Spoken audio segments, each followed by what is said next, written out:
Bonjour à tous, merci d'être là. Applaudissez-vous s'il vous plaît.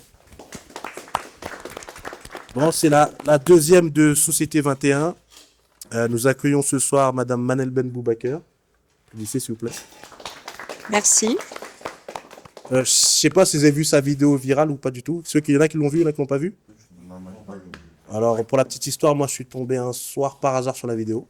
C'était dans les publicités Instagram. Tout ce qu'elle a dit est vrai. Donc c'est pour ça qu'elle est invitée. Moi j'aime la vérité. Donc j'invite pas des personnes qui ont la langue de bois ou quoi que ce soit. Donc moi tout ce qui a été dit, je valide tout.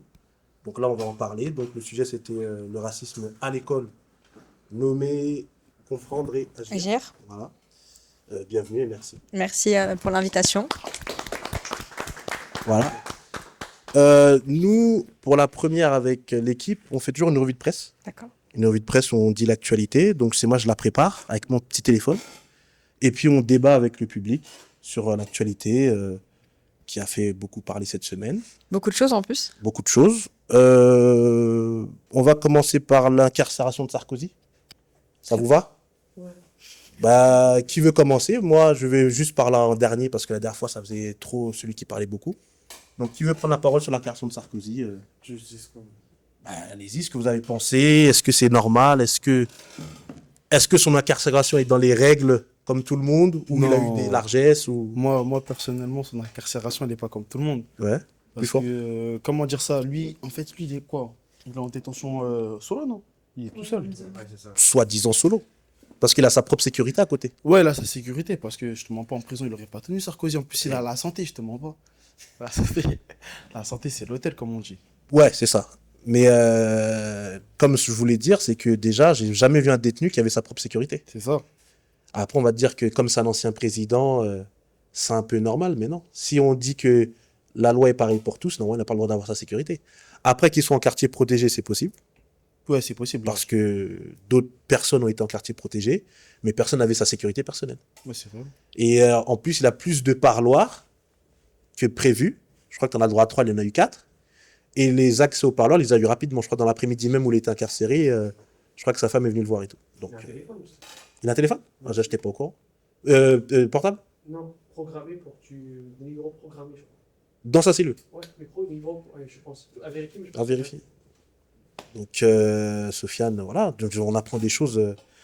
Je sais pas, la loi française. On en parlera, n'est pas la même pour tout le monde, je crois. Non, pas du tout. Sinon, moi, j'avais lu aussi, je sais pas, je suis tombée sur Instagram sur aussi qu'il reçoit des lettres et de l'argent. De l'argent. De l'argent, des gens lui envoient de l'argent, probablement des gens qui n'ont pas forcément autant d'argent que lui. Et ça m'a. Et là, je me suis dit, waouh! Déjà, la publicité qu'ils ont fait là, quand le jour où il était incarcéré, où il y avait tout le monde dans la rue en train de pleurer et tout, là, avec le. Tout le monde a vu l'Ivoirien qui est en train de crier. Oui. Vous en avez pensé quoi? Non, moi, personnellement, ce jour-là, je me suis dit, il y avait des maires aussi, ils étaient venus par leur parloir. Ouais. Ils n'ont pas pu aller au parloir à cause de Sarkozy. Ouais. Et en vrai, je te mens pas, c'était gênant. Crier Sarkozy. Vas-y, t'inquiète pas. Moi, je veux bien rajouter aussi qu'il y a des enjeux derrière ça. On ne va pas laisser un ancien président comme ça. S'il est traité comme ça, c'est parce qu'il a un certain statut social dû au fait qu'il est ancien président. C'est pour ça qu'il est traité de cette manière-là. Ouais. Et puis surtout, il y a un détenu qui a créé, je cite, bon, ça va être vulgaire, hein, mais Nicolas, nique tes morts. Ouais. Ouais, lâche pas. C'est mon média, lâche pas. Il y a des lives où on voit des détenus qui sont en train de l'insulter. Et il y a un de ces détenus-là qui a été condamné. Alors qu'on sait très bien que en prison, la prison, c'est un lieu qui est gangréné par les violences. Et justement, c'est ce type de mots, ce type de phrases, ce type de vocabulaire, il est utilisé, mais envers même les détenus. Que les détenus soient condamnés pour ça, ça prouve déjà que par son statut, il y a déjà un certain... Il est favorisé, il y a de la favorisation. Bien sûr. Il est favorisé parce qu'il est ancien président et aussi parce qu'il a de l'argent. C'est ça, exactement. T'as tout dit, c'est très bien. Bon. Sinon, il y avait aussi une affaire de conflit d'intérêts, parce qu'en Ouais. fait, le ministre de la Justice s'est rendu Ouais. pour le voir au parloir. Ouais. Et donc, du coup, il y a un collectif d'avocats et d'avocates qui a porté plainte contre le ministre de la Justice Ouais. en parlant de conflit d'intérêts, puisque c'est assez, enfin, comment c'est possible qu'un détenu puisse avoir la Visite visite d'un d'un ministre alors que lui, il a la responsabilité de Ouais. toute la justice. Et donc, il y a vraiment une histoire aussi Ça a de, avéré que le ministre a eu le voir, quoi. voilà. C'est- Et donc, du coup, il y a un c'est- collectif d'avocats là qui a porté c'est- plainte. Là, c'est très actuellement, bien. il y a une plainte qui est instruite C'est très contre ce ministre. Voilà. C'est très bien. Alors, Ouais. tout ça, je n'étais pas au courant. Il y a plein de choses que j'apprends ce soir, parce que j'ai beaucoup de choses dans la tête. Mais avec ce que vous venez de dire, regardez les épisodes de Narcos Mexico, c'est la même chose. C'est la même chose. Il y a des épisodes où les narcotrafiquants se font attraper, reçoivent des visites de ministres aussi, c'est la même chose. El Chapo, c'était la même chose. Donc voilà. Moi, je fais le parallèle entre les Mexicains et Sarkozy. J'ai le droit, parce que c'est la même chose. Donc voilà, c'est tout. Donc nous, depuis qu'il était passé à Argenteuil, oui, on est des racailles et tout, il n'y a pas de problème. Nous étions des racailles. Il n'y a pas de souci, voilà. Et qu'il fallait nous laver au Karcher. Moi, pour l'instant, j'ai pas fait de prison. Voilà. Je voudrais. Hein? Comme un costard, forcément. C'est le col blanc. Exactement. Bientôt, ce sera un col blanc chez vous. Vas-y. Moi, je vais même rajouter un truc. Ouais. C'est que avoir ce genre de propos-là, en tant que personne qui est censée représenter l'État, en fait, on se rend pas compte à quel point c'est grave et à quel point c'est problématique. Moi, je trouve que ça a été banalisé parce que c'est Sarkozy, parce que c'est une personnalité publique et parce que, non, mais l'insécurité comment dire, qu'on rejette sur une certain type de population. C'est ça. En fait, ça fait. Bon, moi, je vais faire un parallèle qui est cash, hein, mais Sois cash. à l'époque en Allemagne, Hitler, il a fait la même avec les Juifs. Mm. Donc pourquoi quand c'est d'autres personnes, non mais directement on dit rien.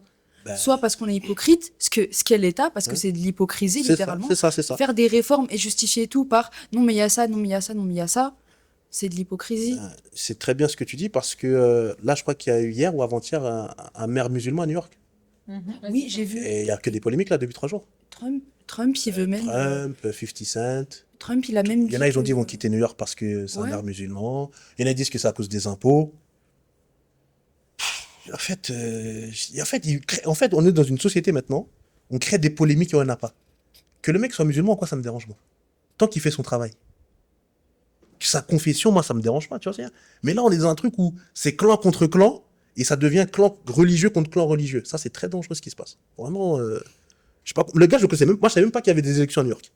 Je l'ai su parce que il me dit ouais, mais c'est un musulman. Ça a crié partout là sur les réseaux. Là pendant jusqu'au week-end, là, ça avait parlé que de ça. Donc ouais, c'est la stigmatisation par rapport à ces propos des hommes d'État. Ça continue toujours. Et là, ça continue surtout côté Rassemblement national et de la droite, avec toutes les polémiques qu'il y a. Par exemple, là, dans la rue de presse, il y a les violences policières. Là, il y en a eu une à Ivry-sur-Seine. Ah bon? Oui, Ouais. à Ivry-sur-Seine, un jeune qui se faisait latter par terre au sol. T'as suivi? Et aussi, il faut dire que c'est un immigré. C'est un immigré, du coup. Zoran, Ça fait des polémiques, je pense. Qui? Zoran? Zoran Mamdani? Le maire, Oui, Zoran Mamdani. Le Oui. maire de New York? Oui. Ouais. Il est de quelle origine? Je sais pas. Arménien, ouais. Mais après, Ouais. justement pas, tu vois, sur les. Il est ougandais, mais sa famille, elle est indienne. Oh, ok. C'est un Indien d'Ouganda. Mais après, sur les violences policières qu'il y a. C'était où? Attends, Ah, juste après, juste après. Pour finir sur le maire de New York, ben, moi, j'ai pas compris. En fait, moi, c'est hier soir, hein, j'ai vu 50 Cent a fait un post. Après, j'étais sur Twitter, tout le monde dit, ouais, mais nani. Après, apparemment, c'est un ancien tweetos. Il était très actif sur Twitter à l'époque. En fait, c'est ça aussi qui est dangereux.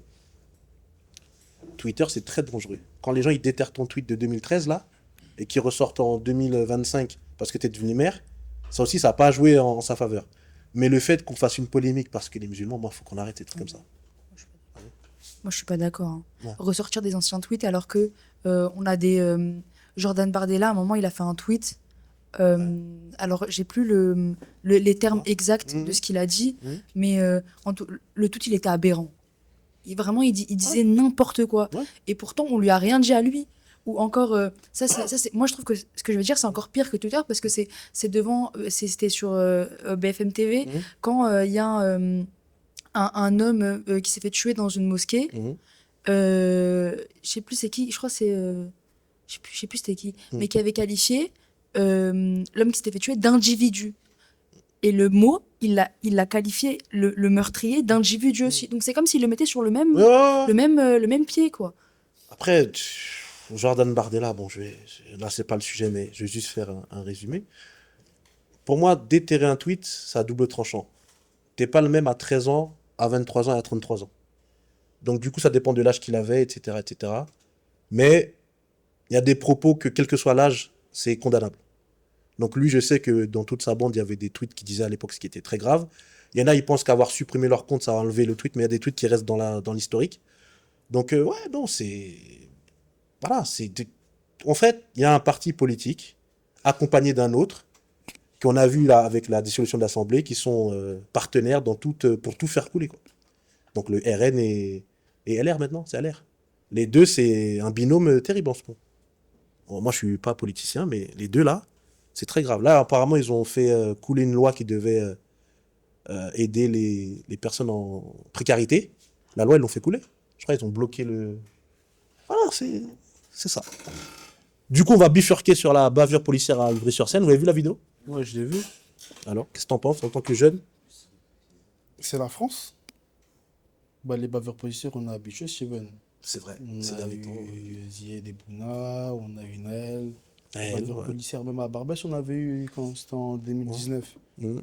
Même une bavure. C'était quand le truc de Bossa, il a fallu 2023, non? Quand il a perdu son œil. Ah, c'était où? C'était au quartier chez nous, à Barbès. Il a perdu un œil? Ouais, Ah ouais. un quartier chez nous. C'était où exactement? C'était à Barbès. À Barbès. Ouais, C'était chez vous, ouais, c'est vrai, j'ai cette histoire. Il y a 2-3 ans? ouais, pile. Oui, oui, C'était oui, chez nous. oui. C'était chez vous l'histoire de l'œil, hein. Ouais, Il y en a eu un à Marseille aussi qui a eu l'œil arraché. exactement. La dame qui s'était fait... qui a pris un coup de pied là dans une manifestation.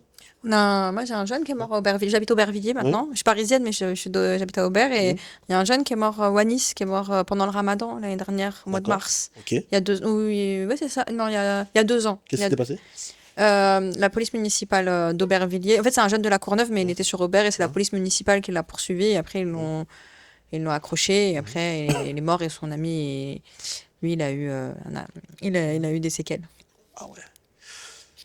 Ben, en ce moment, la police, elle est incontrôlable. Elle est très, très incontrôlable. Et je vais bifurquer sur la deuxième affaire. Attends, non, j'arrive, hein. Et la vidéo, encore une fois, ils savent pas quand ils savent qu'ils sont pas filmés, ils se lâchent. Mais heureusement qu'il y avait quelqu'un dans l'immeuble qui a pris son téléphone, qui a filmé, en lui mettre des coups de pied dans le ventre, coups de pied dans la tête, alors que le gars n'avait rien, il avait juste un contrôle voilà, habituel, mais eux, ils profitent du contrôle pour le latter. Et puis, je sais pas si vous avez remarqué, à chaque bavure policière, aucun mot du ministre de la Justice, aucun mot du ministre de l'Intérieur. C'est-à-dire qu'en gros, ils n'ont pas vu, le tweet, il fait n'importe 1 million de vues, mais eux, ils l'ont pas vu. Aucun communiqué, c'est-à-dire que eux, ils cautionnent ce qui se passe. C'est ça que je suis en train de dire aussi. À chaque bavure policière, il n'y a aucun communiqué de l'État. Ça, faut que vous le notez, ça. C'est très dangereux. Vas-y. Parce que la police, c'est un bras de l'État. Et ça, c'est même dit. Si un policier est formé, ça veut dire, par exemple, moi, ma sœur, elle est policière, elle a été formée, elle a été en école de police, son mari aussi est policier. Ça veut dire qu'il y a un certain découlé. Ça veut dire que n'importe qui ne peut pas être policier. Si, maintenant, si. Bah, Parce que le concours, il a oui, 7 non, sur mais- 20. non, Ça, je voulais mais le dire il y a aussi pas- aujourd'hui. est-ce que- James, le concours, il a 7 sur 20 pour entrer dans la police. Ouais. C'est-à-dire, si tu as 7 sur 20, tu deviens policier dans ce pays. On peut tous devenir policiers. Mais je bien ma tête quand je dis ça. À 7 sur 20, tu deviens policier. Donc, c'est pour ça que quand des fois, moi, ils m'ont jamais contrôlé. De toute ma vie, ils m'ont jamais contrôlé. Bon, parce que je leur lance des petites phrases, ça les fait tellement mal au cœur qu'ils essayent pas de me contrôler. À 7 sur 20, tu deviens policier. C'est sûr. 7 sur Pour 20. être policier, t'as juste à passer des concours, tu peux être 7 policier. sur Même 20. si t'as un casier, ton casier fait la taille de ma jambe, tu peux être 7 policier. sur tu peux 20. être Prof, c'est combien? 4. Donc, et je pense que même à 6, on te laisse. Parce qu'ils sont tellement en manque d'effectifs que même à 6, je pense que tu passes. Je te le dis. C'est pour ça qu'il y a des bavures. Bobigny, ou d'où je viens, ils sont pas très futés là-bas, les policiers. Je savais pas Ils ça, sont pas c'est très intéressant. futés. Donc, voilà. Et en plus, maintenant, ce qu'ils font, pour vraiment continuer leur politique de violence sur les personnes, ils prennent des policiers du Sud. Donc, ils prennent les racistes du Sud, là, pour qu'ils viennent casser de l'immigré chez nous. C'est ce qu'ils font. Donc, tu t'entends des policiers qui ont l'accent toulousain, l'accent marseillais, l'accent toulonnais, chez nous. Enfin, Ça, c'est une dédicace pour eux. Ils sont obligés de dire ça. Désolé, moi, je m'en fous. Moi. Mais oui, ils ont l'accent toulousain et tout, mais bon. Après, bon, ils sont tombés sur une mauvaise génération qui est nous. Nous aussi, on est des rugbyman, donc voilà. Et ben, il y a eu plus grave que ça. Je sais pas si vous êtes au courant de l'histoire. Dans le dépôt de Bobigny, 2 policiers qui ont violé une femme. Il y avait 10 ans. Si, je suis au courant, je suis au courant, je suis au Ouais. courant. Si. Ils ont violé une femme. Ils ont Ouais, violé ils une ont femme violé et une ils ont femme. filmé. Parce qu'ils étaient en toute impunité. Tu sais, quand je t'ai dit, quand tu es au dépôt, tu as un, deux gardes devant là, et tu en as 2 qui tournent, mais ils racontent Non, leur c'est vie. pas comme ça au dépôt. Ah non, moi je T'as- parle de t'as- Bobigny. Ah, je sais pas si mais dans le dépôt 18, et Paname, c'est c'est autre la même chose. Ah, je sais pas, Bobigny, tu as un, deux gardes qui accueillent le truc, et le reste, voilà. Eh ben, eux, vu qu'ils étaient 3 ce soir-là, t'en as 2 qui ont décidé de. Et puis après, ils ont tout de suite dit que c'était consenti, alors que pas du tout, quoi. Donc, du coup, là, le GPN a pris l'affaire là, pour vérifier la vidéo, mais je crois que la vidéo, elle est vérifiée. Non, mais vendredi, depuis lundi, elle est en vérification, la vidéo. Normalement, tu sais tout de suite si c'est consenti ou pas. Mais c'est étrange parce que par exemple, moi j'ai une très bonne amie qui est journaliste, elle a sorti une grosse enquête sur ça, sur les violences sexuelles des policiers, en fait, qui est sortie sur un média indépendant qui s'appelle Disclose. Ok. Donc en fait, ça, ils savent en fait que c'est assez régulier ce type d'affaires en réalité dans les commissariats, effectivement dans les gardes à vue, etc. Et en fait, c'est pas quelque chose de nouveau, c'est pas il faut pas penser que c'est C'est pas une nouveau. affaire, il y a plein d'affaires. C'est parce que ça sort que Ouais, c'est ça fait polémique, mais il y a plein d'autres étouffés. Parce que je dis, le policier, en tout cas, ces derniers temps, le policier, pour lui, tant qu'il n'est pas filmé, il a tous les droits. Mais je sais pas si t'as. Et quand Naël, moi je rappelle Naël, juste Ouais. vite fait, hein, je fais une petite parenthèse, le policier ne savait pas qu'il était filmé. Parce que la première déclaration, il dit que refus d'obtempérer. Mais quand la vidéo elle est sortie, au moment où lui il est en train de dire refus d'obtempérer, il a changé sa version. C'est ça l'histoire de Naël. C'est pour ça que tout le monde s'est embrasé, parce qu'il avait menti déjà avant que. Parce que lui, au moment où il dépose son témoignage, il ne sait pas qu'il est filmé. Donc il dit que ça refus d'obtempérer, donc il a dû tirer. C'est ça l'histoire de Naël. Donc l'histoire du dépôt de Bobigny, c'est extrêmement grave ce qui s'est passé, mais c'est régulier. À l'époque, je crois que c'était dans le 10e arrondissement ou dans le 18e, combien de jeunes femmes immigrées se sont fait violer? Ça aussi, il faut le dire. Parce qu'elles n'avaient pas de papier, pas de droits parce qu'elles ne connaissent pas leurs droits, etc. Donc des policiers qui ont abusé. Combien de policiers ont abusé aussi des prostituées au bois de Boulogne? Ici, à Clignancourt, À Clignancourt. à l'époque. C'est la vérité. Moi, quand je disais à l'époque, on me prenait pour un fou, mais c'est la vérité. Donc Et encore une fois, le silence de l'institution. C'est pour ça que ça, c'est une des choses pourquoi j'ai créé ce T21. Et c'est plus possible, ça. Ce genre de choses, il faut qu'on en parle. On peut plus être victime. Moi, je vous donne un conseil, ne soyez plus victime. Même si ça doit vous mener loin dans votre vie, ne soyez pas victime. Ça, faut arrêter ça. Après, je sais Donc pas la si police, t'as là, vu, stop. Vas-y. il y a un policier c'est un policier ripou. Il s'est fait crever. C'est un policier de chez nous du 18. Tué Non, il s'est fait arrêter en Ouais. gros. Là, il est sorti de prison. Là, récemment, il a fait un livre, tout. Mhm. Là, il a fait une émission. Il est passé sur Canal Plus carrément. Je sais Ah pas ouais. si t'as vu. Ouais. Il est Ça passé m'étonne pas. Là. Tu vois. Là, tu connais. Il commence à dire des noms. Je sais pas si tu vois. Nous, on avait la bague du 93. Tu connais cette histoire aussi? Ouais, la balle du 93, dis-toi. Elle a été dissoute. Mais dis-toi, l'IGPN. Ouais. Ils ont fait quoi? Parce que lui, il raconte son histoire quand il dit en mode. Lui il dit c'est une victime. En gros, parce que c'était un bacu. Tu connais les Oui, bacs oui. Il raquettait le dealer, ouais. T'as capté. Ouais. Maintenant, lui, il dit quoi? C'est une victime. Ça l'a mis en mode bouc Bouc émissaire. ouais, bah oui. Alors que pas du tout. Ici, au quartier, les gens, ils savent c'est Ouais. qui.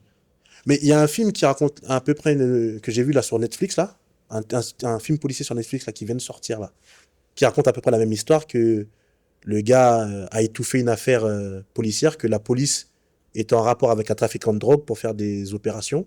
Et puis après, dès que le trafiquant de drogue était trop pour eux, bah, ils l'ont accusé et puis ils l'ont tué. Tu vois. Ouais. C'est des histoires, bien sûr. C'est des histoires réelles. Alors, moi, la bague du 18e, de ce que je sais, c'est qu'il raquettait les dealers du 18e. Ouais, ça, je ouais, le savais. ouais. Mais moi, je vais te parler de la bague du 93. Alors, eux, c'était GTA. Non, c'était GTA. J'ai des amis personnels. Ils disaient, ils rentraient dans le hall. Ah, alors aujourd'hui, vous êtes tout seul, hein? Et ils les bastonnaient pendant une demi-heure. Ah, si, dans le 18 aussi, c'est ça. Normal. Juré dans le 18. Raquette. Donc, il y a des dealers du 93 qui ont été raquettés. Il y a des dealers aussi qui payaient ces bacs-là pour fermer les yeux sur tel ou tel arrivage. Et puis, comment ils se sont fait attraper? Je crois que c'était sur une perquisition. Je crois qu'il y avait 2 millions et ils ont déclaré 400 000 euros. Donc, le dealer a dit non, c'est pas possible. Moi, j'avais 2 millions. Ben, lui, foutu pour foutu. Il dit la vérité. Il y en a, il avait 2 millions. Donc, du coup, comment tu passes de 400 à à 2 millions. Donc ils ont cherché, et comme ça ils se sont fait attraper. S'il n'y avait pas eu cette opération-là, la BAC du 93, elle a fait des dégâts pendant au moins 8 ans. Mais De ma fin lycée jusqu'à ce que je travaille à la mairie de Bobigny. nous pendant aussi, 8 ans. dans le 18, c'est ça. Hein. Moi, ils ont déjà aggravé un de nos potes. Là, je parle de qui? Ils ont déjà aggravé un de nos potes. En fait, c'est soit ils te raquettent, soit tu les rinces. C'était ça. Et tout ça, encore une fois, le silence d'institution. Ça, c'est les vérités, c'est des vérités. Donc, Après, quand t'habites dans des quartiers chauds, toi-même, tu sais comment la police, elle est chaude aussi. C'est ça. mais Les en fait, policiers, c'est des voyous. il y a une phrase Sur les qui termes. sort souvent sur les réseaux sociaux qui nous protège d'eux. Parce que c'est pas normal de vivre ce qu'on vit là. Tu comprends ou pas? Un citoyen lambda qui, lui, n'est pas dans toutes ces choses-là, si demain il subit une bavure policière, comment il se défend? Celui qui connaît pas ses droits, celui qui est pas rebelle, celui qui est tout gentil là. Qu'est-ce qu'il fait face à cette injustice? Il peut rien faire. Il peut rien faire. Le petit qui s'est fait la taille Ivry-sur-Seine, moi ça m'a fait pitié. Et les gars, il sort dehors, il subit un contrôle, on est en train de le savater parce qu'ils ont envie de le savater. On vous a dit, les policiers, c'est des voyous. Donc, Voyous pour voyous. la police, franchement, moi je suis prêt à vous interviewer un des vôtres. Hein. Il n'y a pas de problème, moi je discute avec tout le monde. Sauf les pédophiles. Vous voulez passer à quel sujet d'abord? Bon, le dernier sujet il va être drôle. Hein. Mais d'abord, la polémique de Shein avec BHV. C'est Ça vous va?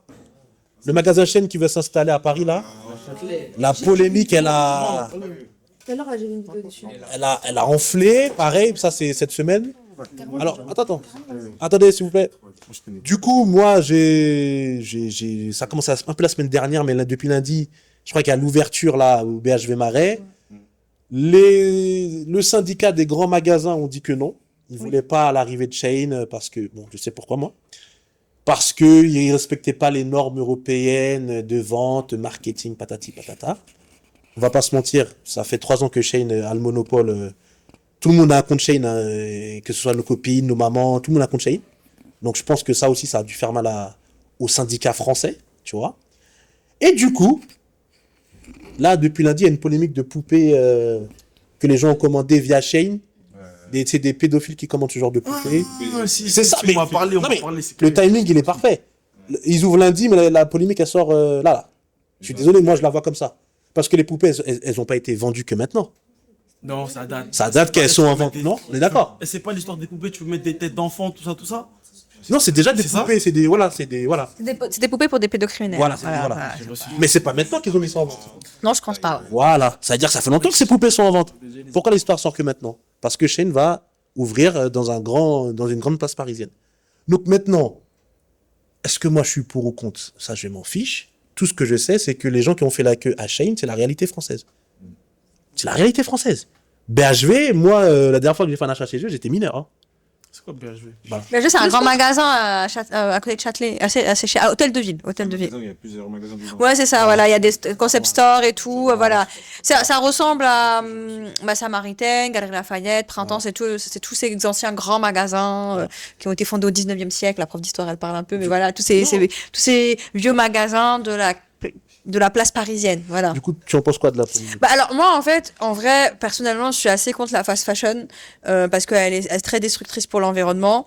Donc même j'évite même pas que Shein, j'évite même plein de marques voilà. Donc en fait personnellement et tout, puis en plus moi je suis mais c'est pas la seule marque hein. Donc je vais préciser je suis par exemple moi je suis très comment dire moi, je suis très alerte sur certaines situations humaines, de droits humains, donc notamment la situation des Ouïghours. C'est quelque chose qui m'importe. Donc, et c'est une entreprise, je sais qu'elle exploite les personnes Ouïghours, mais par ailleurs, je le dis, Decathlon aussi le fait. Okay. Je vous le dis. C'est Frappe.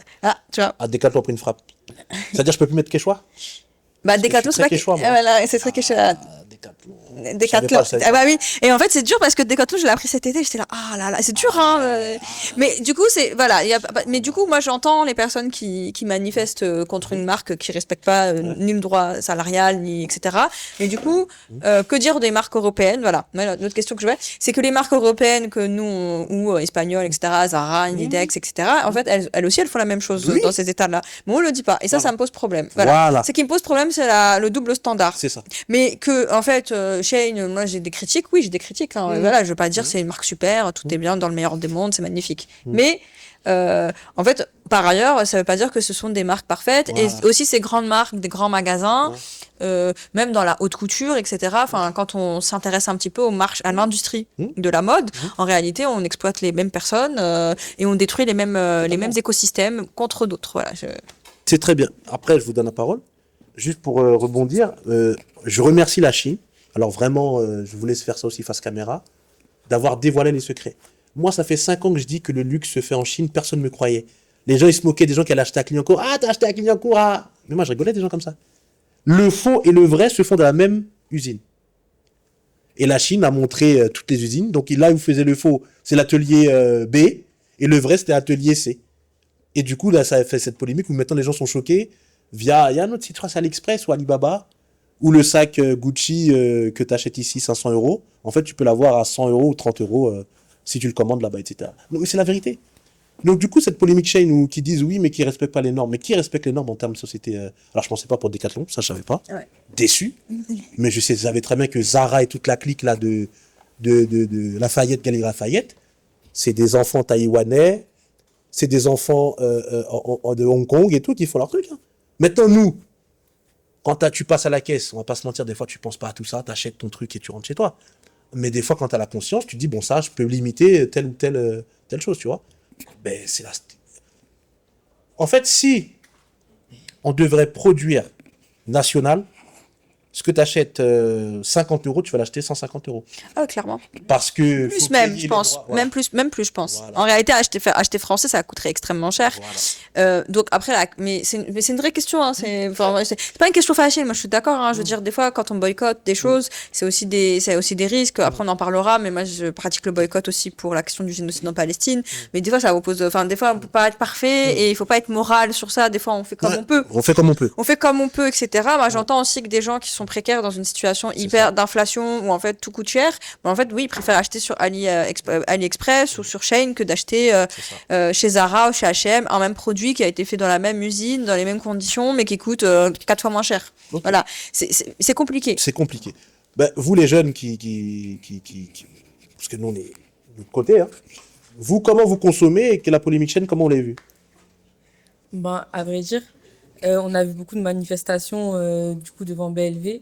Je peux comprendre pourquoi ils manifestent, comme c'est important en vrai de revendiquer le fait que oui, Shein, toutes les conditions de travail, toutes les polémiques qu'il y a eu autour de cette application, c'est normal de critiquer du coup l'entreprise, la société, mais beaucoup de personnes aussi ont critiqué les personnes qui consommaient, même si oui, on devrait tous essayer de moins consommer Shein, de même pas du tout le faire, mais certaines personnes qui sont en situation de précarité ou n'ont pas forcément les moyens d'aller dans des grandes enseignes, acheter local, acheter quelque chose où vraiment c'est made in France, où on sait qu'il n'y a pas de travail forcé derrière, ça coûte cher et pas tout le monde a les moyens de faire ça.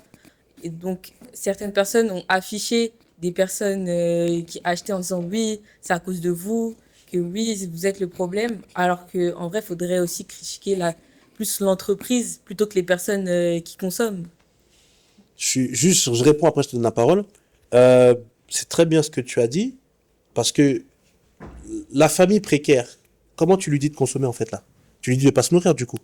Parce que lui dire que oui, mais ce qu'elle achète, c'est de je ne sais pas quoi, c'est pas dans les règles, etc. Mais lui, il a besoin de manger. Donc lui, il peut pas poser ce genre de questions. Lui, il y a 4 enfants qui l'attendent, 3 enfants qui l'attendent, qui vont pas attendre demain parce que les normes européennes l'ont dit c'est ton sur la société. Donc ça, c'est un faux débat. Tu fais avec les moyens que tu peux. Ça, c'est une première chose. Et je veux rebondir aussi parce que j'ai vu la vidéo de la dame qui criait masquée. En fait, elle a l'image d'elle-même, la dame. Tu cries sur les gens, mais t'es masqué. Montre ton visage. Assume que tu es en train de critiquer ces gens-là. Mais tous les gens qui étaient en train de faire la queue, c'est de la France. Parce qu'il y avait de tout le monde dans la queue. Il y avait de Français de souche, des immigrés, il y avait de tout. C'est la France. Donc tout le monde consomme Shein. Moi, je suis pas habitué, mais dans mon entourage, j'ai plein de gens qui consomment Shein, qui ont des comptes Shein, tu vois pas. Donc je pense que Shein, ça a aussi facilité la vie de beaucoup de gens, parce que avec ceux qui ont peu de moyens, ont pu avoir soit des vêtements, je sais pas s'il y a des meubles, je sais pas, ou en tout cas du maquillage, etc., etc. Donc même les jeunes filles, bon moi je fais plus les jeunes filles, comment une fille peut acheter du GM Maybelline quand elle a 15 ans ou 16 ans, quand elle est issue de la classe ouvrière? Elle peut pas. Donc du coup, c'est Shein qui va la débloquer un blush, qui va lui débloquer un mascara, etc. Je suis désolé, chacun c'est moi. Mon frère, elle a 15 ans, qu'est-ce qu'elle va faire avec tout ça? Narcisse, chacun sa vie. Mais L2B a annulé sa prestation à Châtelet.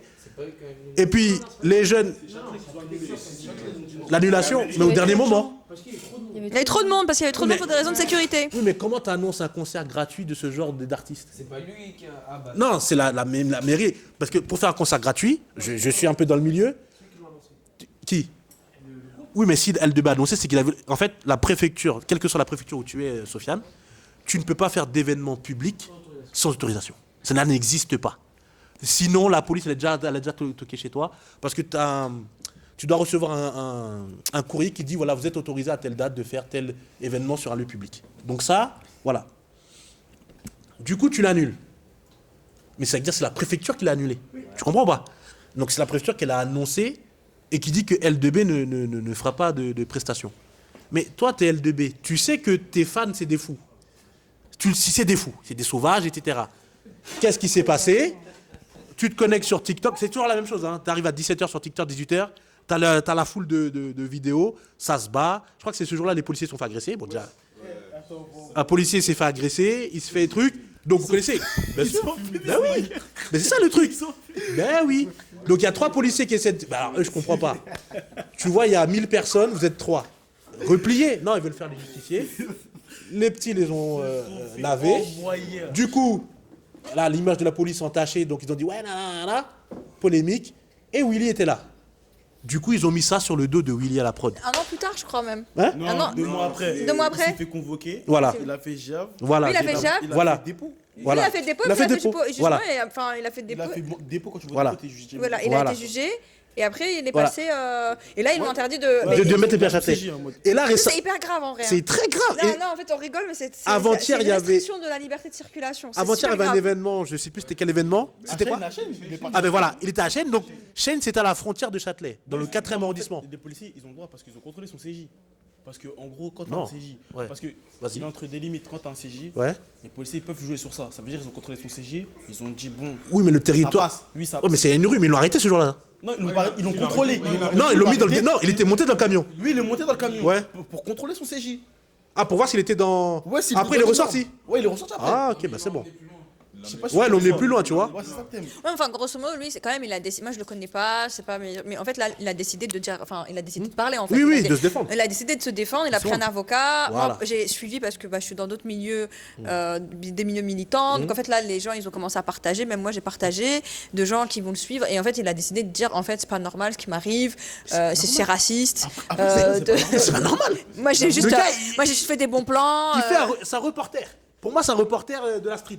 Il va dans les événements, il dit les résumés. Moi, j'ai appris beaucoup de choses grâce à Willy, moi, désolé. Hein. Oui, c'est vrai. Les événements d'influenceurs, les trucs. Tu veux qu'on dise quoi? C'est la loi, c'est la police. C'est la- Quelle loi? C'est pas la loi, mais t'as capté, c'est la police. En fait, ils vont lui mettre Si, tout. j'ai tout le monde En avec. fait, les débordements, ils vont lui mettre sur le dos, en fait. Dès qu'il y aura un débordement à Châtelet, Ils disent quoi?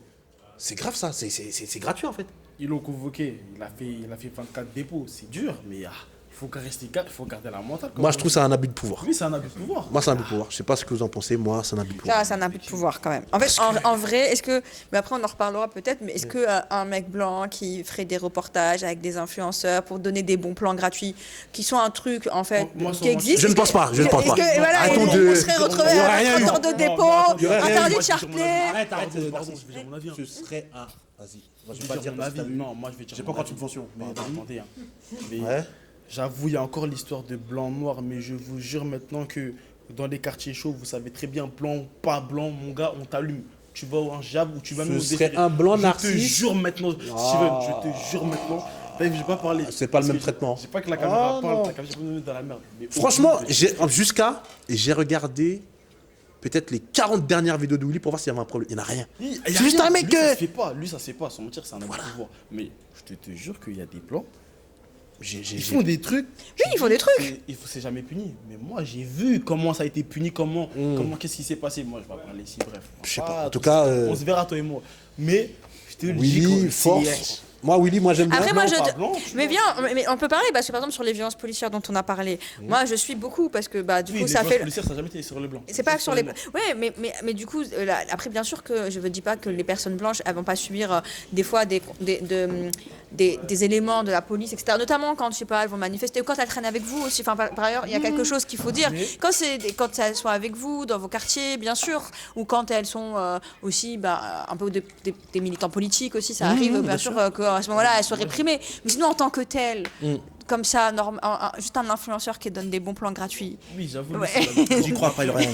Moi, je vais pas Des petits mentir. plans- Voilà, ils donnent des plans Mais j'avoue, gratuits. La police, ils ont un abus de pouvoir sur un point. Fort. C'est que les blancs et les noirs, ils savent pas différencier. Parce que, sans mentir, moi je vais dire un fait, mais bon, vas-y, on va éviter. En gros, je vais pas donner de nom, mais il y avait quelqu'un qui était à la Goutte d'Or. Au moment d'être déféré, il croise quelqu'un. Il croise une personne blanche. Il lui explique pourquoi il est là, parce qu'il a tiré feu d'artifice sur des policiers.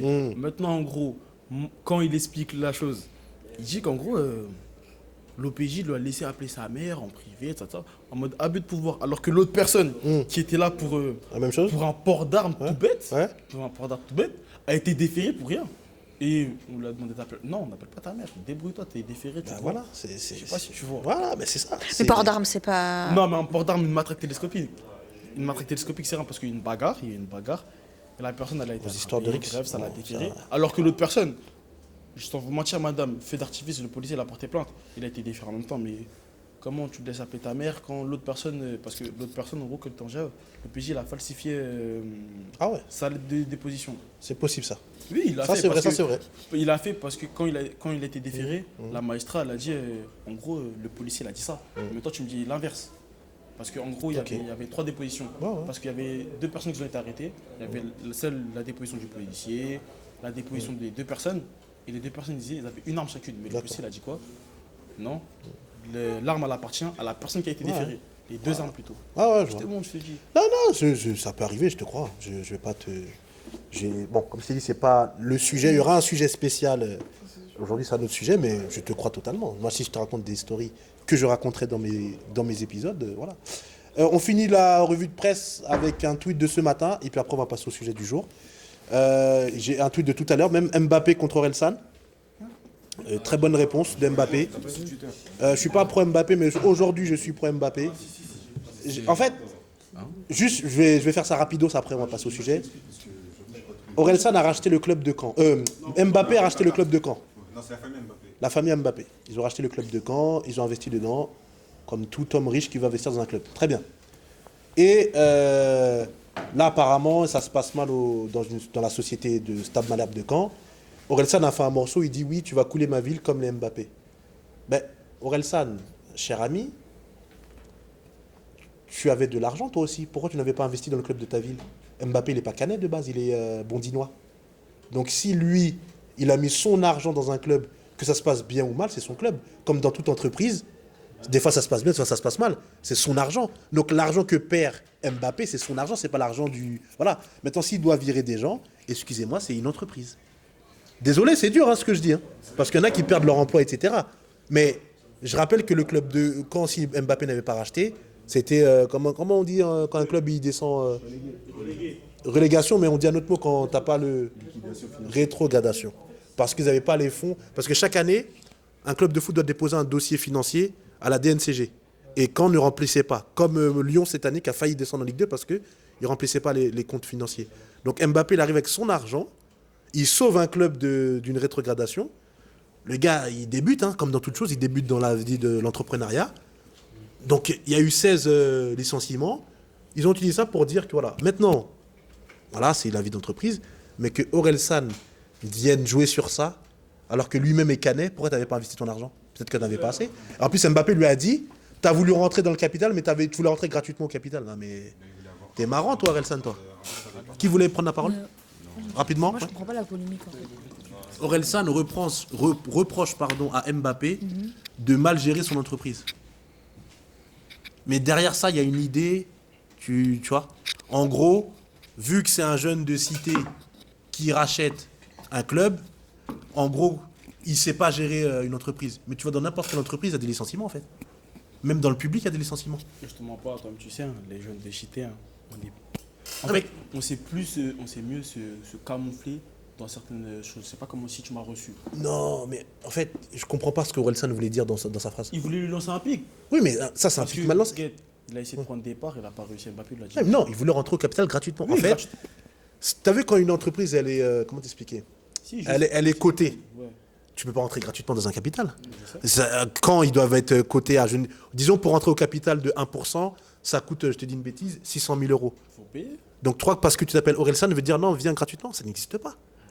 C'est comme si demain. Bon, je prends un mauvais exemple, mais quand tu vas faire un plan foireux avec un ami pour aller en Espagne, tu crois que c'est gratuit? Bah non, mon gars, faut mettre, ben, faut mettre un demi encore. Bien, désolé, mais celui qui va te donner le chocolat, il va te dire mais t'es fou quoi, repars. Ben là c'est pareil. Donc le gars, tu voulais rentrer, il t'a dit non parce que tu voulais pas payer, maintenant tu lui envoies un pic. Je sais pas si il fume trop ce rappeur peut-être, je sais pas, je sais pas. Il fume trop. Je crois. Donc c'est ça. Vas-y mon ami. Après, je peux comprendre dans un autre sens aussi. Je peux comprendre dans un autre sens aussi parce que c'est un peu le club de sa ville, Ouais. le club de peut-être de son enfance. Ok. Dans ce sens-là, je peux comprendre. Après le reste, c'est vrai que Il faut l'investir mon ami. ouais. Voilà. C'est bien beau. En fait, j'aime bien les gens qui sont là, qui regardent les gens qui critiquent. Ben, t'étais là avant que Mbappé. Mbappé l'a acheté il y a 1 an, je crois. 1 an ou 2 ans. Tu faisais quoi alors? Orelsan, il a pris. Bon, tiens, je vais le dire. Il vient de signer un contrat chez Sony à 15 millions d'euros, non? Ben alors? T'avais largement assez pour. Les 15 millions, tu peux pas de le rembourser. Quand tu signes un contrat de Ils vont. Là, il a un dernier projet de diamant. Hein. 600 000 ventes. Hein. Et puis il a fait un film. Hein. Il vend, il fait beau. Il a fait Euro, il y a Et puis, Netflix. et puis les concerts. Les Il concerts, remplit de ouf. Hein. rempli. Donc, c'est. Je sais pas pourquoi, parce que voilà, moi c'est mon point de vue, mais c'est Oh, pas. après le rap maintenant. C'est pas ma cam, mais- Le rap maintenant avec les L2B et tout ça, faut pas être choqué. Hein. Maintenant, c'est l'écriture, voilà, c'est. Faut juste bouger la tête maintenant qu'il y a du rap. Hein. C'est tout. Faut pas. Non, moi il y a des trucs. Il y a des trucs de maintenant que j'aime bien quand même. Oui, C'est moi pas- aussi. Des trucs. Il y a qui que j'aime bien, Stavo. Il y a des petits trucs qui sont pas mal, mais après le reste, moi je passe. Hein. Je passe. L2B, je passe. Je peux pas. Moi. Je passe. Les rappeurs luxés, moi je passe. Non, je rigole. Ah non, non, mais c'est votre génération, donc c'est normal, c'est votre génération. Peut-être que nous aussi, on pensait qu'on était fous quand on écoutait des rappeurs à l'époque, donc voilà. C'est comme si je te dis Rof, il est né. Là, on commence à piquer chez les anciens. Là n'est pas le sujet, on fera un sujet sur rap avant. Rap, maintenant. rap en ancienne, rap nouveau. Ouais, mais vous allez perdre. Mais voilà. Bon, on est reparti. Merci d'être encore là. Merci à Valérie aussi d'être présente et d'être venue. Donc là, on va lancer le sujet le racisme à l'école, nommer, comprendre et agir. Donc je lui donne la parole et puis nous, on va répondre. Eh bien, déjà, merci beaucoup pour l'invitation. Rien. Et je suis super contente parce que, du coup, j'expliquerai qui je suis rapidement. Mais ça fait longtemps que je fais des interventions sur la question du racisme à l'école. Et je crois que c'est une des premières fois où j'ai des jeunes concernés par ces questions et qui sont encore à l'école, en tout cas, qui viennent avec qui je vais discuter. Et moi, je suis très contente d'en discuter avec vous. Moi, je suis prof d'histoire-géographie. Je m'appelle Manel Benbaker. Je suis prof d'histoire-géo. Ça fait presque 15 ans. Ça passe vite le temps, sachez-le. Et du coup, je travaille Moi, j'ai grandi à Paris. Donc, j'ai parlé avec certaines d'entre vous. J'ai fait vos lycées. Mais maintenant, je travaille en Seine-Saint-Denis. Je travaille à Aubervilliers. Je travaille à Aulnay. C'est les 2 villes dans lesquelles j'ai travaillé le plus. Et là, je suis dans un lycée à Aulnay-sous-Bois. Et je sais pas par où commencer sur l'histoire du racisme à l'école, mais du coup peut-être pour dire comment moi j'ai fait cette vidéo qui a fait que vous m'avez vu, etc. C'est qu'en fait moi je suis partie d'un collectif de profs, de profs non blancs, de profs racisés, de profs arabes et noirs, préférés comme ça aussi, mais pas que arabes et noirs, il y avait aussi une meuf asiatique et tout. C'est très bien. Voilà, mais du coup qu'on commençait à réfléchir. Moi j'ai commencé en 2011 à devenir enseignante en Seine-Saint-Denis. Je suis prof d'histoire, donc j'enseigne l'histoire de France, mais moi quand j'étais à la fac, je me suis spécialisée plutôt sur l'histoire des colonisations. Et en fait, je me suis rendu compte qu'il y avait toute une histoire que j'avais jamais apprise à l'école du tout. Et par ailleurs, moi, j'ai commencé ma carrière à un moment assez compliqué en France, qui était le moment des attentats. Il y a eu les attentats de Mohamed Merah en 2012. Ensuite, il y a eu les attentats de 2015 avec toute une série d'attentats. Et ensuite, un certain nombre de polémiques, de paniques morales qui ont eu lieu au moment de Charlie Hebdo, que vous n'avez pas connu à l'époque. Enfin, que vous avez connu, en tout cas, très très petit. Vous étiez en maternelle, peut-être, à ce moment-là, à peu près. 2011. 2011, c'était en collège. 2015, Oui. 2015, pardon. 2015. Ouais. Et du coup, je pense qu'à ce moment-là, j'ai un peu conscientisé, et peut-être c'est ça qu'on va commencer à faire, à quel point il y avait du racisme à l'école. Et quand je dis du racisme, je vais être très claire, je ne parle pas du racisme entre les élèves qui vont se dire je suis un sale arabe, sale noir, même si ça, c'est des choses que je pense qu'ils sont à traiter ou à discuter avec les élèves et que c'est pas correct. Bien sûr. Mais moi, je parlais plus de comment il y a un mécanisme de racisme dit systémique, c'est-à-dire comment l'école, elle s'organise pour exclure un certain nombre de catégories de population et comment, du coup, dans cette école, les personnes qui sont vues comme étrangères, qui sont en fait non blanches, comme moi je le dis plutôt dans les termes, en fait, elles sont... l'école s'organise pour, en fait, les exclure du système scolaire, ou en tout cas ne pas faciliter leur scolarité à différents moments de la scolarité. Et ensuite, du coup, avec ce collectif de profs, on a monté des stages, on a eu des polémiques et tout. Enfin bref, le ministre il a porté plainte contre nous parce qu'on a dit qu'il y avait du racisme d'État. Donc ça fait longtemps que moi je parle de ces sujets, ça avait presque 8-9 ans, 10 ans presque. Voilà, 2015, 2025, on arrive quand même à un cycle. Et du coup, ensuite, on a sorti un livre qui s'appelle Entrée en pédagogie antiraciste, qui est très gros, qui a un essai de... Voilà. Et en fait, c'est un livre qui a été écrit par des chercheurs, des sociologues, etc., qui étudient l'éducation, qui étudient un petit peu, en fait, en quoi il existe des inégalités scolaires. Et du coup, il y a plein d'études qui montrent qu'il y a des inégalités sociales à l'école. Enfin voilà, ça c'est quelque chose qui est assez connu, que plus on a une classe aisée, plus on réussit à l'école. Les enfants de profs, c'est ceux qui réussissent le mieux, enfin voilà, etc. Et qu'à l'inverse, les personnes plus pauvres, plus précaires des classes populaires réussissent moins. Mais du coup, nous, on a voulu dire, en fait, où les filles et les garçons, il y a aussi des différences dans les orientations. Les filles, on va plus les orienter vers s'occuper des enfants, les garçons plus vers la sécurité, que tout ça, c'est un peu organisé par le système. Et nous, on a voulu se dire, pourquoi personne ne parle du racisme à l'école, c'est-à-dire comment finalement on va on va avoir un traitement particulier, un traitement différent et inégalitaire, parce que pas mieux, entre des élèves non blancs et des élèves non blancs. Et comment ça se manifeste à l'école et à quel moment et quelles sont les différentes étapes. Et du coup, on a mené tout ce travail-là. Très bon travail. Et moi, ce que je voulais faire aujourd'hui avec toi, c'est comment à la maternelle, comment en école primaire, comment au collège et comment au lycée. On va couper le sujet comme ça. C'est très bien. Parce que du coup, souvent, quand on pense au racisme, généralement, à l'école, quand les élèves en parlent, ils vont en parler au moment... du coup, on parlait de rap tout à l'heure. Et on va parler, du coup, dans le rap, il y a beaucoup la figure de la conseillère d'orientation. Ouais. Vous voyez, la conseillère d'orientation qui désoriente, etc. Donc, en fait, voilà. On va en parler ce soir. On va en parler, je pense. On va envoyer ce soir. Voilà. Moi, perso, je vais envoyer. Voilà. Mais en fait, ça, moi, j'ai envie de dire, c'est un peu la fin de tout ça. C'est-à-dire que quand on arrive au moment de l'orientation, c'est la fin de la scolarité. C'est en troisième, en seconde, enfin, c'est plutôt à vos âges qu'il y a cette sélection qui se fait. Mais en fait, il y a déjà eu des sélections qui s'opèrent, qui sont plus invisibles et des mécanismes de différence. Par exemple, à l'école maternelle, ça va être, en fait, nous, il y a des études qui montrent qu'en fait, les enfants, ils conscientisent la question de la différence raciale très tôt. Je ne sais pas si vous avez vu le test de la poupée. C'est-à-dire, il y a une fille noire qui va on lui demande de choisir la poupée, c'est laquelle la plus belle, et elle va choisir la poupée blanche, choisir la poupée noire. Et du coup, comment on va conscientiser finalement que le plus beau, le plus fort, le meilleur, c'est le blanc. Voilà, parce que le blanc, c'est l'universel. J'ai vu, ouais. Voilà. Et du coup, en fait, ça va se manifester à l'école maternelle. Déjà, les représentations qu'on a, c'est que, du coup, c'est comme tout le monde est traversé par ça, on va davantage s'occuper des enfants blancs, on va plus prendre soin d'eux que des garçons non blancs ou des filles non blanches. Et aussi, à l'école, il y a une différence qui se fait. Moi, ce que j'avais fait dans la vidéo, c'était la question des sanctions. C'est-à-dire que quand il y a un comportement différent entre deux enfants, voilà, on va plus sanctionner un type d'enfant, et notamment des garçons non blancs à l'école maternelle. Et ça va commencer tout de suite. Je sais pas, moi, c'est terrible parce que moi, mon fils, il est dans une école maternelle à Aubervilliers, en Seine-Saint-Denis.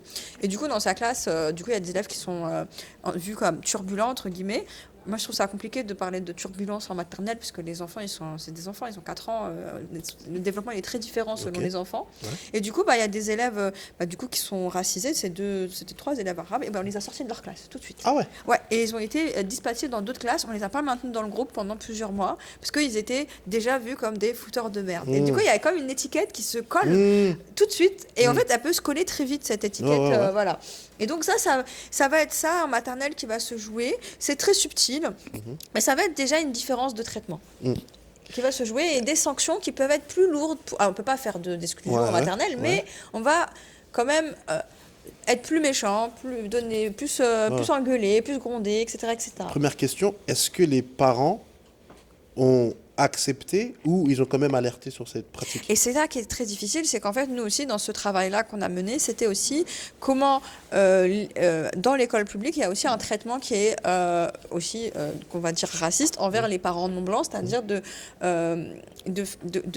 leur de fermer la porte de l'école. Et moi, c'est quelque chose dont je me suis rendu compte en passant de l'autre côté. Parce que moi, j'ai quand même fait tout le parcours, donc je suis devenue prof. Et je pense que les premiers discours qui m'ont le plus choqué, c'est les discours sur les parents. Dans les salles des profs, où en fait, dès qu'il y avait un problème avec un élève, du coup, on ne posait pas du tout, bon, qu'est-ce qui lui arrive à cet enfant, des fois, tout n'est pas lié au racisme, hein, mais je veux dire, qu'est-ce qui lui arrive, quel est le problème, pourquoi, est-ce que c'est parce qu'il ne comprend pas, est-ce que c'est parce qu'il il a des problèmes chez lui, etc. Et moi, j'entendais des profs qui disaient, ouais, non, mais c'est culturel. En fait, ouais, non, mais c'est parce que c'est culturel, c'est comme ça qu'ils sont, les Africains. Et moi, j'étais là, en fait, et en fait, ça, c'est des. Là, ils étaient. Ah ouais, et on est dans tout de suite le culturel, donc ça veut. Et le culturel, c'est très important, ça veut dire. On peut pas. C'est comme ça chez eux. C'est comme ça chez eux, ils sont comme ça, et en fait, ils sont pas civilisés, ils sont moins civilisés. Et du coup, et aussi, moi, j'entendais des discours qui sont faux par ailleurs et qui sont racistes, de dire, de toute façon, eux, ils investissent pas beaucoup dans l'école, enfin voilà, ils s'occupent pas beaucoup de leurs enfants à l'école, ils ont pas beaucoup d'ambition pour leurs enfants, c'est pour ça qu'ils viennent pas au rendez-vous, etc. Alors qu'en fait, moi, je me rendais bien compte que les parents, ils venaient pas parfois au rendez-vous parce qu'en fait, ils avaient trop de travail. Aussi. Voilà. Donc, en fait, c'est lié à des conditions économiques, des mamans qui travaillaient, qui faisaient des. Tu parlais des mamans tout à l'heure avec tes jeunes, des mamans qui faisaient des ménages. En fait, c'est sûr que les horaires de l'école, ça convient pas à des parents qui ont des emplois du temps décalés, etc. Et tout de suite, c'était en fait, ils sont pas investis, les parents. Les parents, ils sont pas investis. Et du coup, il y a tout un mécanisme aussi de prendre des décisions sans eux. Je te donne une anecdote qui, moi, je pense, c'était un truc le plus choquant. Donc, il y a un enfant, à un moment donné, il y a un parent qui m'appelle, donc c'est un garçon noir, et donc son père, c'est un homme noir qui m'appelle. Il m'appelle à 22h30, je suis choquée. J'étais son ancienne professeure principale, je réponds. Je dis, ah, bonjour monsieur, vous m'appelez, qu'est-ce qu'il y a, votre fils et tout. Il dit, oui, mon fils, il n'est pas rentré, j'ai très peur. Donc en fait, le père est en panique. Et est-ce que vous savez et tout? Je fais, je sais pas, il n'est pas dans ma classe cette année, mais écoutez, je vais écrire et tout. Et j'appelle ma chef d'établissement à ce moment-là. Je dis, oui, le papa de tel élève, il m'appelle, il est 22h, il n'est pas rentré, c'est grave et tout. Il fait, non, vous inquiétez pas. En fait, on a vu avec l'assistante sociale, on l'a placé. Et en fait, et donc je sais pas pourquoi, par ailleurs, peut-être que c'était pour un truc juste, mais on l'a placé, on le reçoit que demain matin. C'était maternelle? Non, c'était en collège. Ça. Au collège, ouais. Au collège. Et moi, j'étais là, mais comment c'est possible? Normalement, quand même, quand on fait un placement, on prévient les parents. Enfin, tu vois, en fait, il y a un truc de mécanisme en fait, une procédure. Une procédure. Quoi qu'il arrive. Après, moi, je suis pas là, je suis pas l'assistante sociale de savoir ce qui se passe. Mais en fait, on dit aux parents avant de placer, on place. Et mais là, non, on l'a pas placé. Et en fait, ça montre la différence de traitement. C'était quelle école? Je peux pas. Enfin, c'est l'établissement dans lequel je travaillais à Aubervilliers. Les gens qui suivent ma carrière, ils savent à peu près où c'était. C'était dans un collège à Aubervilliers. Incroyable. Ouais. Et ça, par exemple, et à ce moment-là, puis ça t'arrive. Il brise la famille. Voilà, il brise la. Et toi, au bout d'un moment, tu te poses des questions. Tu te dis une fois, deux fois. Parce que le racisme, c'est ça. Au début, tu te dis peut-être tu délires. Peut-être c'est moi qui est folle. Tu vois. Exactement. Voilà. Peut-être c'est moi qui est folle. Peut-être j'en fais trop, etc. Mais en fait, vous avez. Et puis après, au bout d'un moment, ça s'enchaîne. Une histoire, deux histoires, trois histoires, quatre histoires. Et au bout d'un moment, vous vous dites, en fait, il y a quand même un problème. Il y a un traitement différent. C'est systémique. C'est systémique, c'est pas juste une histoire. Et en fait, c'est aussi ce qui a été important pour moi, c'était d'en parler avec d'autres profs qui sont passés par l'école. Parce que souvent, quand les enfants ils parlent de racisme à l'école et qu'ils en parlent aux profs, des adultes, en fait, il y a beaucoup qui vont rejeter. Ils vont dire c'est pas vrai, elle est pas raciste, moi je suis pas raciste et tout. Et en fait, moi je me suis dit, il faut que je croie à ces enfants. Parce qu'en fait, moi j'ai été cet enfant, j'étais cet ado dans d'autres conditions, avec d'autres parcours de scolarité, mais en fait, je sais que ça existe, donc en fait, il faut que je les croie et il faut que j'en parle avec eux comme un sujet sérieux et pas comme un sujet qu'il faut dire non, c'est pas vrai, le prof il est ça, mais il est comme ça. C'est pas, il faut que tu acceptes, il faut que tu t'habitues. Et des fois, je me dis non, les enfants, ils ont le droit de dire en fait, on peut pas s'habituer parce qu'on peut pas s'habituer au racisme. Non. Voilà. Non, donc j'ai été un peu longue, mais. Non, c'est très bien, c'est une très belle intro. Déjà, je vais rebondir déjà sur la question de la maternelle rapidement. Nous, notre génération, quand on était petits, il n'y avait pas de poupées de couleur. C'était que des poupées blanches. Ouais, disons les choses clairement. Moi aussi. Les poupées noires, j'ai commencé à en avoir, j'étais plus enfant, je devais être au lycée, voire presque adulte. Avant, quand tu allais en magasin pour avoir les cadeaux de Noël, c'était que Action Man, Spider-Man, Batman, tous blancs. Il n'y avait pas de héros noirs. même Green Lantern qui est noir, tu le trouvais pas en magasin. C'est très tard que tu as eu Green Lantern en termes de figurines. Je parle de en France, États-Unis, je sais pas. Mais en France, voilà. Donc déjà, tu n'avais pas, quand tu étais jeune, un modèle de super-héros. Quand tu es issu de l'immigration, bien évidemment. Les films, moi, les premiers films que j'ai vus des noirs dedans, c'était les films afro-américains. Donc Eddie Murphy, Will Smith, etc. Donc c'est là que tu commences à te modéliser quelque chose, tu vois pas. Mais dans les films français, jusqu'aux années 2000, 2006, t'as pas beaucoup de noirs dans les films. Non, allez, j'exagère. Jusqu'en 2002, t'as pas beaucoup de noirs dans les films français. Ou d'arabes. Ou sinon, quand ils y étaient, c'était des caricatures, voilà, c'était pas de la représentation positive. Voilà. C'était, loin de là. C'était Zoubida, c'était Mohamedou qui balaye, ou qui a un accent de malade. C'était très grave, les représentations. D'où le sketch de Michel Leb. Ceux qui connaissent, bon là c'est plus notre génération, très raciste, où le gars termine son sketch en faisant le singe, en parlant d'un client noir ou un épicier noir. Je sais plus, je me En rappelle. tout cas, il imite le noir en faisant le singe. À l'époque, c'était très marrant en France, ça, tu vois. Et les gens rigolaient. Et là, récemment, ça a été repartagé, ce sketch sur TikTok, et les racistes disaient en commentaire, ah, ça, aujourd'hui, ça passerait pas, ça a mal vieilli, patati patata. En fait, pour eux, à l'époque, ils n'avaient pas de problème de comparer un homme noir à un singe, tu vois. Parce que c'était drôle. Et ce qui m'a aussi choqué, c'est que les acteurs noirs de l'époque acceptaient de jouer ce genre de rôle aussi dans les films français, genre jouer le Banania, des trucs comme ça, tu vois. Donc ça, c'était très grave. Il y a aussi le jeu là qui s'appelait Mots croisés ou Pyramide, où la fille qui était... comment on l'appelait déjà Pépita. Mais il y avait aussi, vous avez vu aussi dans Fort Boyard, il y avait Kendra, là, celle de la tigresse au lion. Ah ouais ouais. En fait, c'était toujours dans des stéréotypes. C'était la tigresse, là. Je sais pas comment ça... Voilà, ouais, c'est ça.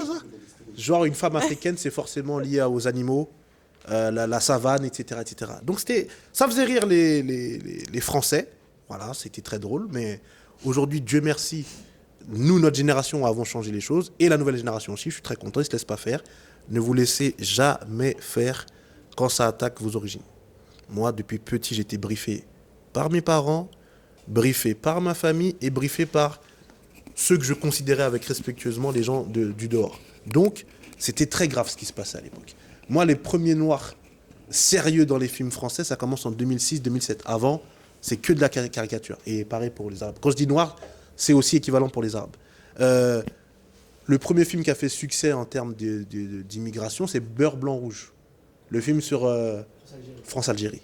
Tu regardes ce film, au début tu rigoles, mais quand tu regardes avec un œil social, tu te dis mais on se fout de la gueule des rebeux à l'intérieur, que du cliché.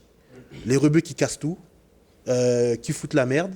C'est-à-dire qu'il n'y a pas de rebeu qui est entrepreneur, il n'y a pas de rebeu qui est à cadre, etc. Non, c'est que le petit rebeu qui ne travaille pas, qui est au chômage et qui fout la merde à France-Algérie. Mais... Oui, il y en a eu. Mais il n'y a pas que ça. Pourquoi on veut montrer que ça, en fait? Vas-y, Marlin. Parle fort. Hein. Je vois ça un peu comme le film Casse Départ. Je sais pas si tu vois. Bien sûr. Tout à fait. Bien sûr. Je l'ai regardé il n'y a pas longtemps. Je me suis dit... Alors, franchement, merci. J'avais zappé ça de ma mémoire. T'as quel âge 15. Pourquoi tu réfléchis? Parce que 16 dans quelques jours. Bon, t'as 15 ans. Ouais, voilà. Ben, du fait que du haut de tes 15 ans, t'arrives à voir qu'il y a un problème, c'est très bien. Parce que peut-être moi, à mon âge, j'aurais peut-être pas vu le problème. Parce que c'était pas la même époque, et tu vois pas. Mais toi, à 15 ans, en 2025, quand tu vois Casse Départ, ça t'a gêné. Ouais. Mais qu'est-ce qui t'a gêné? Je t'écoute. Je vois littéralement des esclaves noirs. En fait, c'est de l'humour sur des événements qui sont passés. En fait, littéralement, l'esclavage, c'est une période vraiment... Bien sûr. Voilà, Bien sûr. sombre. Et je vois de l'humour sur des trucs comme ça. Je me dis, genre, c'est pas vraiment drôle. Mais t'as eu la réaction dès la première vision du film? Ou après? Après, quand je l'ai regardé. La première fois, t'as eu quelle sensation? La première... Dis la vérité, même si ça t'a fait rire. Il n'y a pas de honte, tu vois. Non, juste je regardais un film. film. Mais ça t'a pas fait rire? Non. Voilà. Et quand tu l'as regardé plusieurs fois, tu t'es dit, c'est du n'importe quoi. Ouais. Ben, tu sais que NJ Jol et Fabrice Eboué ont dit pour se dédouaner qu'ils n'avaient jamais revu le film. Tu sais, moi, ils m'ont fait rire, ces mecs-là. Et ils me font encore rire, tu vois pas. Mais en tant que noir, je pense que... Je ne sais pas qui a écrit le scénario, je ne sais pas si c'est Thomas ou Fabrice ou un réalisateur. Mais quand tu lis ce scénario, et si tu es vraiment pour la cause noire, tu joues pas ce film. Tu vois ce que je veux dire? C'est vraiment, tu es vraiment quelqu'un qui milite pour la cause noire, tu joues pas ce film. Eux, ils l'ont joué parce que ça rapportait beaucoup d'argent. Et en plus, ils ne le regrettent pas. Alors, Fabrice, il a fait un mea culpa récemment. Il a dit que si c'était à refaire, il ne l'aurait pas fait, etc. Je sais qu'il ment parce qu'il débutait, donc voilà. Mais, comme tu l'as dit, le seul film de commémoration de l'esclavage, c'est un film comique en France. Il y a un autre film qui parle un peu de ça, mais c'est pas l'esclavage, c'est La Vénus Hottentote. Ici, il y a un film qui est sorti qui s'appelle Ni chaîne ni maître, Ouais. qui est sorti l'année D'accord, dernière. ok. Mais c'est le premier film qui est sorti sur les Noirs qui ont résisté, c'était en 2024 quand même. Mais 2024. par contre, là, ça parlait pas du coup de la Vénus, mais c'était sur les marrons, du coup, les esclaves qui fuyaient les colonies. Et franchement, moi, on m'a fait regarder le film en cours. Et je trouvais que c'était une bonne représentation pour un film français, surtout. Comme c'était pas caricatural, ou vraiment, là, en plus, il est sorti cette année, il n'y a même pas un an ou 2 ans. Il y a un an. C'est les acteurs, ils jouaient vraiment des rôles authentiques. Ça se voyait qu'il y avait des recherches sur l'histoire du coup de la colonisation. Comme je crois, si je me souviens bien, ça se passait dans une des îles de l'océan Indien, du coup. La Réunion. Ouais, je crois que ça se passait à La Réunion. Donc il y avait un vrai travail de recherche. Ça parlait aussi des autres esclaves qui ont été amenés à La Réunion, qui venaient soit de Madagascar, soit du Sénégal. Et franchement, pour un film français, je trouvais qu'il n'y avait aucune caricature vraiment raciste ou quoi. Donc ça montre que la société elle commence à évoluer petit à petit. T'invites les gens à le regarder? Oui, franchement. Je peux le j'ai regarder, envie moi, de je peux. regarder. Oui, moi je te le conseille aussi. Très bien. J'ai amené mes classes le voir. Ok, aussi. ok, je vais le regarder. Voilà. Je reprends avec toi, Merlin, juste après. Donner la parole à Sofiane parce qu'il doit partir. Parce que Sofiane, pour la petite histoire, il m'accompagne depuis longtemps dans le projet associatif. Celui qui m'aide un peu à chapeauter tout ça.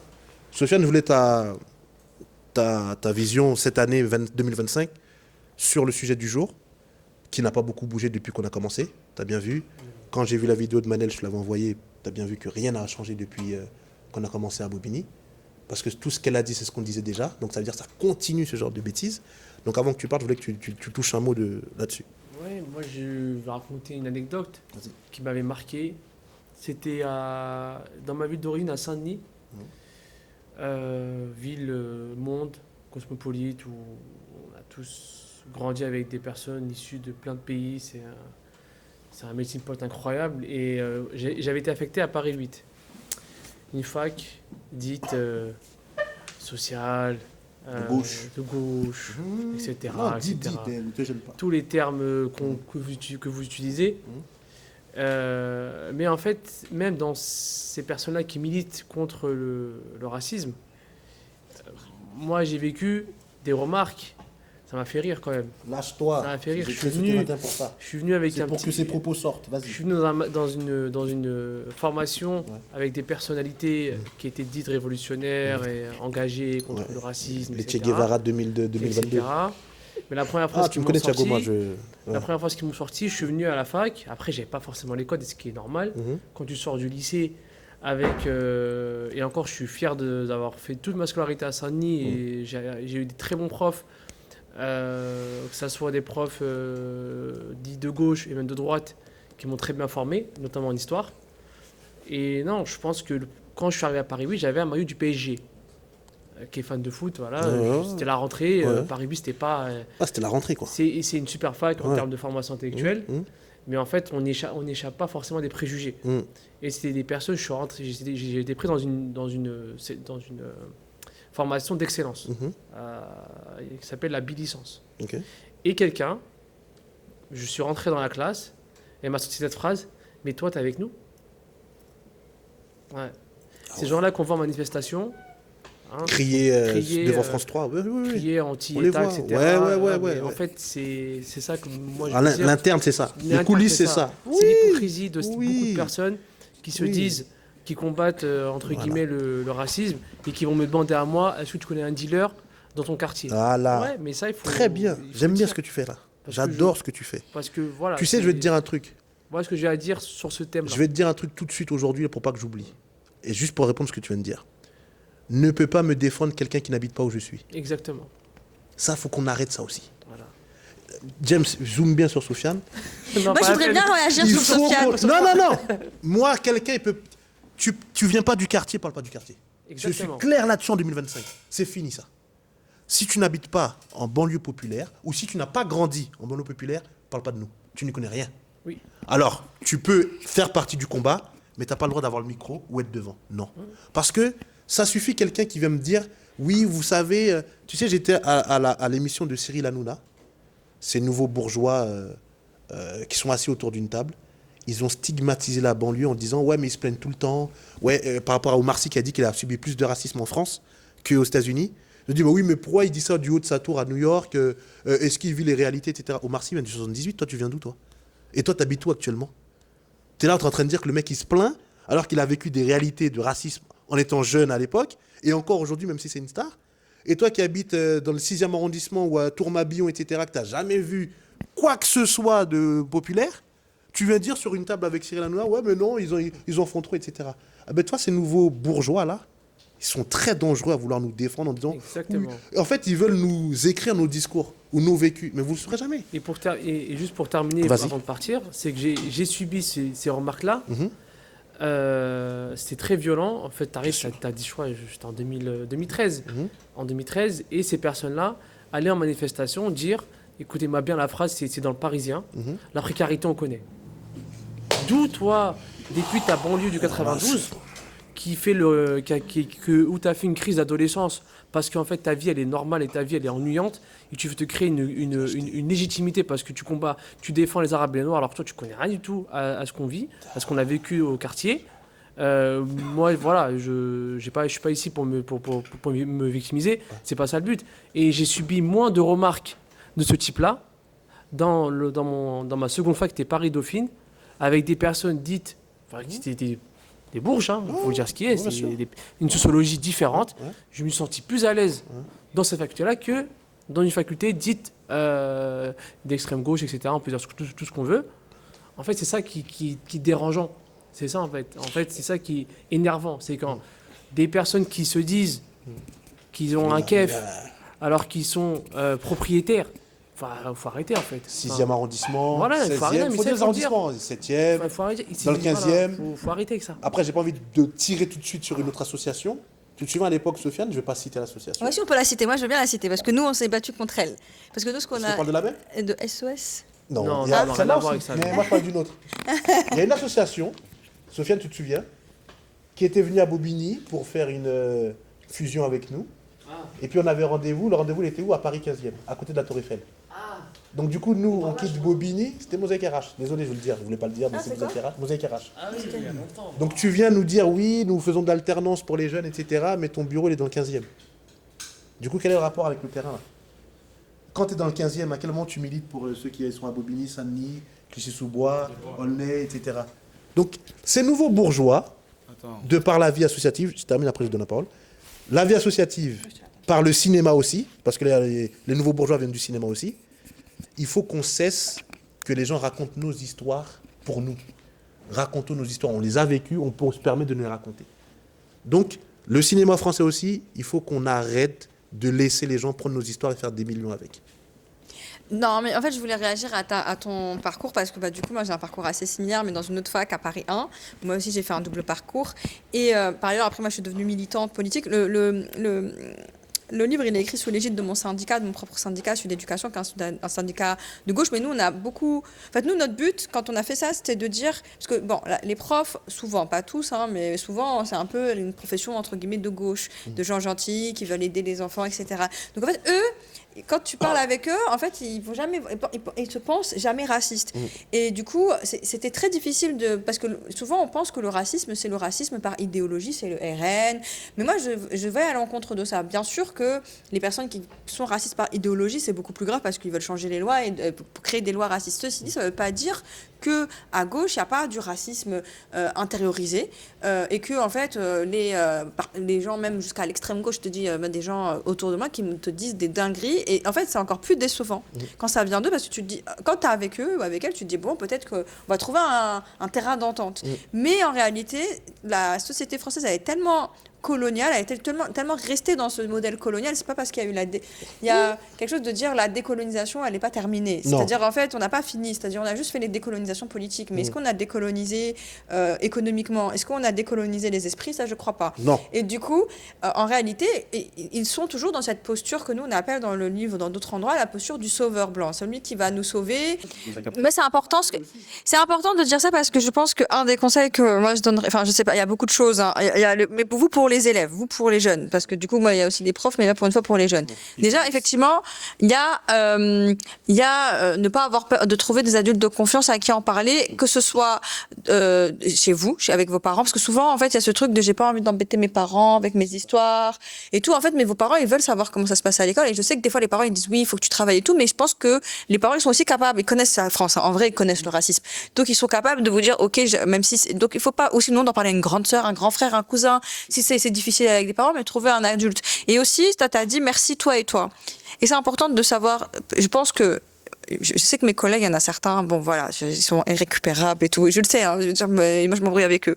Mais il y a des adultes qui ont envie vraiment d'aider, enfin je pense qu'il y a des adultes de confiance. L'école, c'est très divers, il y a beaucoup d'adultes. Et du coup, si vous trouvez un jour un adulte de confiance dans l'établissement, c'est à lui ou à elle à qui vous allez parler, que ce peut être une prof, ça peut être une infirmière, ça peut être un assistant d'éducation, ça peut être, il y a plein d'adultes. Et en fait, il faut s'appuyer sur ces adultes-là pour discuter des situations, parce qu'en fait, et ensuite, l'autre chose, moi, je l'ai jamais dit, mais dans la vidéo que je dis, à un moment, je dis, vous savez, dans le bulletin, il y avait une fois dans un conseil de classe, il y avait une fille blanche et un garçon noir, et en fait, ils avaient à peu près les mêmes notes. Il y en a un qu'on a voulu orienter en STMG et l'autre, on l'a orienté en première générale.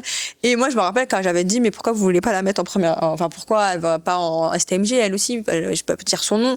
Voilà, c'est juste. Et ils avaient dit, non, mais c'est pas une classe à son profil. Et moi, j'avais été hyper choquée, j'étais là en mode, comme ça, en fait, il y a des profils pour les noirs et les arabes et des profils pour les blancs. Et moi, moi, je pense aussi, il y a des trucs de se battre pour son projet d'orientation, parce que des fois, c'est difficile de se battre contre l'institution. Même vos parents, des fois, ils se disent, mais c'est dur. Et moi, j'avais appelé des parents, parce que je pense que je suis aussi une adulte de confiance, mais j'avais appelé des parents, et moi, j'avais dit, moi, en tant que professeur principal, en tant que professeur, je pense que vous pouvez aller jusqu'à l'appel. Et je pense qu'en fait, si vous vous tenez à un projet, et qu'en fait, il y a l'institution qui vous bloque, mais que vous croyez en vous, et qu'il y a un adulte dans l'établissement qui croit en vous, en fait, battez-vous, lâchez pas, parce que par exemple, il y a des élèves qui ont obtenu des appels grâce à ça, et ça, c'est vraiment, en fait, il faut se battre, il faut se mettre en mode commando, hein. Il y a quand même un endroit où... Le système, il est là pour vous fatiguer. En fait, il est là pour vous épuiser et jouer la montre. Vous, il faut que vous me disiez, bon, je sais qu'ils vont me fatiguer, je vais leur montrer que je suis infatigable. Mettez-vous ça, c'est très important.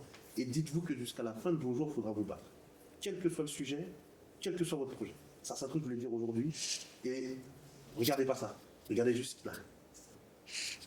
Focus. Après, Faut dire un truc, hein, c'est que la mentalité, elle parle, mais la mentalité, c'est que les personnes avec qui tu traînes aussi, avec qui tu marches, avec qui t'enchaînent. Moi, au collège, hein, sans mentir, hein, si on parle sérieux, hein, si toi, Félix, Madame Fanfare et les autres, vous n'aurez pas été là, moi, j'aurais lâché. Hein. Sans te mentir, déjà en troisième, déjà milieu de troisième, tu voyais comment j'étais en ça y est, l'école, ça m'envoie. Vas-y. Après, je suis pas vraiment d'accord avec toi. Moi, au collège, je l'ai moins vécu que j'ai pu manger des violences facilement.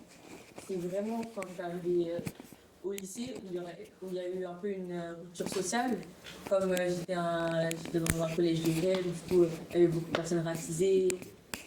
Franchement, j'étais pas toute seule face au racisme ou face aux difficultés. Enfin, j'étais pas la seule noire, entre guillemets. Alors qu'entrer au lycée, c'est là où je me suis rendu compte que peut-être au collège on était la majorité, mais maintenant c'est plus ça. et ça, c'est hyper important. Ça, c'est mon parcours, parce que moi, j'ai grandi dans le 11e, après j'ai déménagé dans le 18e, mais j'ai toujours été dans des établissements avec des Noirs et des Arabes, où voilà, j'étais là dans mes trucs. Moi, j'étais à Belleville avant, après j'étais...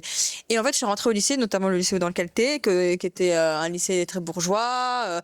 Voilà, et c'est pas le plus bourgeois, et encore, c'est pas le pire mais c'est un lycée très bourgeois. Et après, j'ai fait la fac, parce qu'il y a la désorientation, et donc des élèves qui vont se retrouver dans des voies plus ou moins bouches. Ça dépend, je dis pas que toutes les filières pro sont mauvaises, il y a des belles filières artisanales et tout, mais en fait, moi, comme je l'avais dit en off, en fait, il y a aussi une offre à côté des établissements, et en fait, il y a une organisation du système pour qu'en fait, les gens, ils aillent faire vente que les filles elles aillent faire ASSP et en fait on les maintienne dans les mêmes métiers, dans les mêmes parcours. Mais quand on passe les étapes, parce qu'on est vu comme des bons élèves. D'ailleurs, ça arrive plus aux filles qu'aux garçons. Les études de sociologie, elles sont très claires. C'est les garçons non blancs qu'on sanctionne le plus, et c'est les garçons non blancs qu'on désoriente le plus. Voilà. Les filles, elles vont mieux pas toujours, tout le temps, hein, mais en fait, elles vont avoir un meilleur parcours, et c'est un choix colonial. J'ai pas le temps d'expliquer tout ça, peut-être un ouf, mais c'est un choix colonial de sauver les filles pour tuer les garçons. Voilà. Mais du coup, ces personnes-là, quand elles montent, etc., elles se retrouvent toutes seules. Et là, en fait, oui, il n'y a pas la communauté avec toi, les blagues, les rigolades et tout. Moi, je me souviens, moi, je suis arrivée jusqu'à l'agrégation, donc quand même un concours très élitiste d'histoire.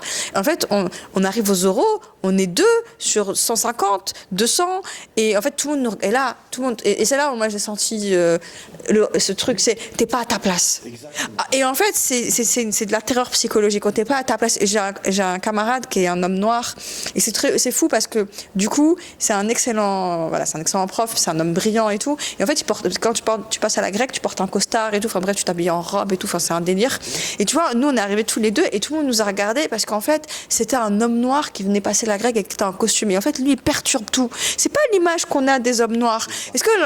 Et en fait, du coup, il y avait un truc. En plus, c'est un mec grand, mince et tout, tu vois.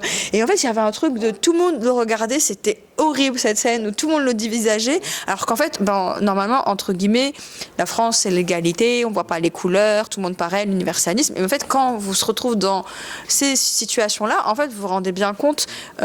Et après, je parle pas, parce que j'en ai pas parlé, mais en fait, il y a aussi toute l'islamophobie, donc toutes les personnes qui portent le foulard ou qui sont musulmanes visibles. Ah oui, t'aurais des histoires, je sais, que tu... Et voilà. Et en fait, ça veut dire que même si on passe des classes sociales, ça disparaît pas le racisme, ça disparaît pas, ça n'a pas les mêmes effets. La classe, elle protège beaucoup. Voilà, faut pas se dire c'est moi, mais c'est tout, c'est vraiment c'est tout le temps. Et en fait, mais par contre, votre communauté, moi j'ai envie de dire, se connecter à on a parlé beaucoup des racines, de connaître son histoire et tout. En fait, c'est ça qui nous aligne. C'est là qui nous solidifie parce qu'on sait d'où on vient. C'est ça qui nous et la communauté à laquelle on appartient. Je dis pas qu'il faut toujours être communautaire sur tout. Et en fait, on a plein de communautés, mais en fait, ça nous ancre et ça nous aide à survivre à ce temps-là, qui est de pire en pire. Parce que bon, et je suis vraiment désolée d'entendre que en fait, on t'insulte de sale noir. Non, mais franchement, je trouve ça. En fait, les gens trouvent ça normal. Moi, je me dis, c'est pas possible de dire des trucs pareils. Alors pour du sport, on fait juste du rugby. En fait, vraiment, c'est bon. Il y a que le meilleur gagne. Basta, quoi. C'est le but du sport, normalement, non? Donc, tu voulais dire? Après, il faut qu'on conclue. Ouais. Mais après, on pense souvent que c'est les vieilles personnes qui font des remarques, qui font des micro-agressions, alors que franchement, c'est faux. Les jeunes aussi, les jeunes qui ont grandi dans des milieux assez aisés, qui eux n'ont jamais eu de problème, eux aussi, même si ils s'en rendent pas compte en vérité. Mais il y a beaucoup de micro-agressions, que ce soit par rapport à la texture des cheveux, à la couleur de peau, soit même à la réussite. Quand j'ai une meilleure note qu'eux et qu'on me dit « Ah mais comment ça se fait, toi t'es meilleur que moi, comment ça se fait, toi t'as une meilleure note que moi ?» Je trouve qu'à un moment donné, il y a un souci, parce qu'eux, ils n'ont pas été habitués, on va dire, à comment ça s'appelle, oui c'est ça, avoir des noirs réussir exactement. Quand ils voient une personne dans leur esprit, elle va être inférieure à eux, même si en vrai ils ne le pensent pas, mais ils l'ont intériorisé, et ils vont dire mais comment ça se fait, toi tu réussis là où je réussis pas, alors que franchement c'est travail. Et c'est aussi parce qu'il y a toute une histoire coloniale où on a fait croire que c'était des gens moins intelligents. C'est quand même important. Et en fait, c'était la construction de l'homme noir, de la femme noire, mais aussi et l'homme et la femme arabe, ils sont dangereux. Ils ont le mal en eux. Mais je le dis parce qu'en fait, ça a traversé le temps. Du coup, quand il y a en fait, on n'imagine pas une personne, un homme noir. En fait, on les imagine acteurs dans le sport, etc. Ça va, on se le représente. Mais par exemple, que ça a des meilleures notes, ça c'est pas concevable. inconcevable. C'est pas inconcevable. Et ça veut dire quelque chose aussi de comment on se représente ces groupes-là. Alors qu'en fait, bien sûr, on est des individus et en fait, bah oui, il y a des gens, comme tu disais, en fait, c'est pas parce que, en fait, il y a des personnes noires, en fait, elles sont passionnées par des trucs et en fait, elles sont trop, voilà, et c'est ça qui les passionne et c'est pas ni la danse ni le sport, enfin, et c'est pas, voilà, et je dis ça parce que je dis à bon escient que, en fait, c'est des clichés aussi qui sont accolés à des groupes. Pour faire rapide. Dernier truc, après je vais fermer. Et pour rebondir en fait sur ce qu'elle a dit, en tout cas mon expérience personnelle, moi je suis quelqu'un qui m'habille tout le temps en jogging. On va dire je suis pas assez féminine. Et en fait, ce que j'ai remarqué, et un jour ce qui m'est arrivé, j'étais en cours d'SES, j'étais au fond de la classe avec une fille et du coup, elle m'a dit, j'étais en train de rire à ce que je disais, elle m'a dit ah mais t'es drôle pour une meuf qui fait street. Parce que en fait, et Ça c'est social. ça c'est non seulement social, mais en fait, après je suis allée faire mes recherches de mon côté, en fait que ce soit la femme noire ou la femme qui est arabe, on a associé ça à quelque chose qui est violent. Quand on va dire à une femme qui est pas... Moi je parle fort par exemple. Et quand on va me dire ah mais tu parles trop fort, mais d'une certaine manière, on associe une femme comme ça à... Donc ce que tu dis c'est violent, donc comment tu te comportes c'est violent, c'est agressif. C'était quand? C'était l'année dernière. Et cette année ça m'est arrivé encore, toujours en SES, redondant. J'étais devant avec une autre fille et on parlait, en fait c'est les mêmes schémas qui se répètent. Parce que on s'attend pas à ce que ce soit par exemple moi au niveau du métier que je vais faire plus tard, moi je vais faire prof d'histoire plus tard et quand on me voit c'est ça et quand on me voit on s'attend pas ah bon tu vois. C'est très bien parce que je vais rebondir et conclure sur vos deux dernières déclarations. Moi j'étais en BTS communication dans le 14e. Ça, je vais le dire face caméra, parce que Thiago le connaît, moi, le jour où je me venge. Donc, c'est le jour J. La première fois que je suis arrivé en BTS communication, j'étais le seul noir de ma classe. J'étais le seul noir et il y avait une arabe. Tout le reste était des blancs. Et lors du premier déjeuner ou deuxième déjeuner, t'as une fille blanche, même si je lui ai pardonné depuis, qui m'a dit « Ah, tu viens de Bobigny? Mais ça tire pas tous les jours ?» Je vous le jure. Deuxième jour. Je l'ai regardé, moi j'ai souri. Je dis, ben non, tu vois que je suis vivant, hein, tu sais, ça ne peut pas tirer tous les jours parce que les munitions ça coûte cher. Tu sais, en fait, j'étais arrivé à un âge où je rentrais dans leur jeu, tu vois. Je pouvais plus être dans le conflictuel, insulté, etc. Je lui dis, ben non, ça coûte cher les munitions, etc. Et puis, on ne peut pas tuer des gens tous les jours. Elle m'a dit, ah bon, parce que... Et là, elle m'a dit, elle n'a jamais été en banlieue de toute sa vie. Donc elle a connu que les arrondissements de Paris, elle n'a jamais dépassé. Et les rares fois où elle allait dans la banlieue, c'est pour aller à Saubec dans le 91. Donc, du coup, qu'elle a rapatrié dans Paris. Et pour elle, la banlieue, c'était via BFM et via CNews, tu vois. Et pour finir, le prof ne pouvait pas me saquer, le prof principal, du coup. J'ai rien fait aussi pour qu'il me saque, parce que moi, tu sais, quand tu m'aimes pas, je vais pas te forcer à m'aimer non plus, tu vois. Alors moi, depuis petit, je suis comme ça.